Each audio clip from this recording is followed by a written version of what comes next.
જય મા બ્રહ્માણી. બ્રહ્માણી ધામ કામલી, જે લોકો કાબડી પણ તરીકે ઓળખે છે. આપણે આવી ગયા છે બ્રહ્માણી માતાના મંદિરે દર્શન કરવા માટે. તમે જોઈ શકો છો, આ છે અમારા મામા. અમે અમારું સાધન પાર્ક કરી દીધું છે ને હવે અમે જઈએ છીએ માતાજીના દર્શનના મંદિર તરફ, માતાજીના દર્શન કરવા માટે. આ મારા મામાની એન્ટ્રી થઈ ગઈ. શું વાત છે! તમે જોઈ શકો છો મિત્રો, પબ્લિક બહુ આવે છે અને સુવિધા પણ એટલી મસ્ત. આ છે બ્રહ્માણી માતાજીનો ગેટ, આ છે પ્રસાદ ઘર અને સામે બગીચો, છોકરો માટે બધું રમવાનું. હું તમને બધું બતાવીશ. ચાલો આપણે પહેલાં માતાજીના દર્શન તરફ થોડું પ્રસ્થાન કરીએ. આ છે બેહવા માટેની. આ સામે છે બ્રહ્માણી માતાજીનું પ્રાગટ્ય સ્થાન. તમને અહીંયા હરેક માતાજીના દર્શન થઈ જશે મિત્રો.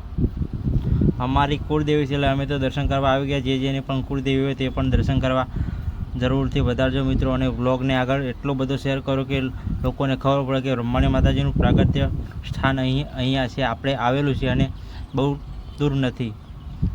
ચલો દર્શન કરી લો બ્રહ્માણી માતાજીના. જય બ્રહ્માણીમાં.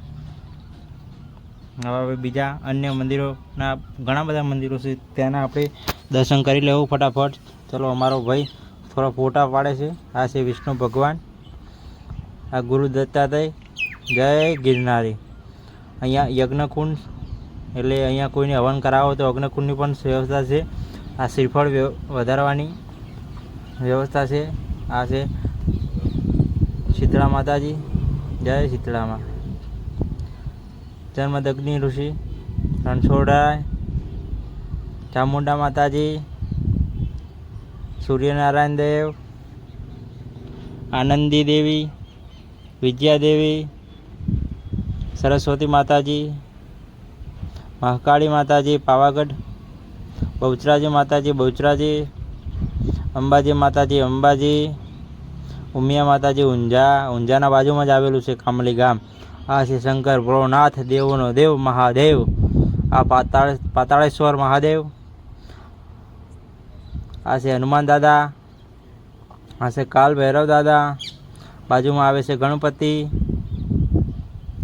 અને આ છે 64 જોગણીઓનું દરેક જે 64 જોગણી છે ને ત્યાં અહીંયા દરેકનું નામ આપેલું છે. આ 64 જોગણીનું મંદિર છે, તમે જોઈ શકો છો.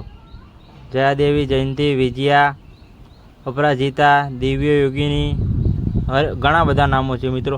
એ જે પણ જોગણીમાંના અમે અનેક માતાજીના જે ભક્તો હોય તેમને આ વિડીયો શેર કરજો. હવે આપણે થોડા પ્રસ્થાન કરીએ માતાજીની ધર્મશાળા અને ભોજનાલય તરફ, જેમ કે ભોજન પ્રસાદનો પણ ટાઈમ થઈ ગયો છે. એટલે આ છે ભોજનશાળા. બ્રહ્માણી માતાજીનો પાસ લઈ લીધો છે. પાસના 50 રૂપિયા છે અને ખાવાનું તમને હું બતાવી દઈશ. જોઈ શકો છો મિત્રો, આ છે માતાજીની પ્રસાદ. અને પ્રસાદ પણ એક સુપર આપણા ઘરના જેવું જમવાનું કમ્પ્લીટ મળે છે. અને આ છે બગીચો ફરવા લાયક. ખાઈ પીને પબ્લિક અહીંયા બેસે, ઊભું થવાનું મન થતું નથી. અમારે પણ અહીંયાથી જવું નહોતું, પણ હવે ટાઈમ સમયનો અભાવ હતો. એટલે બાકી સુંદર વાતાવરણ છે. તમે એકવાર જાજો, શાંત વાતાવરણ છે, કંઈ ઘોંઘાટ નહીં અને માતાજીના દર્શન તમને શાંતિથી થશે. ચલો મિત્રો, જય માતાજી. વ્લોગને શેર કરો. જય માતાજી.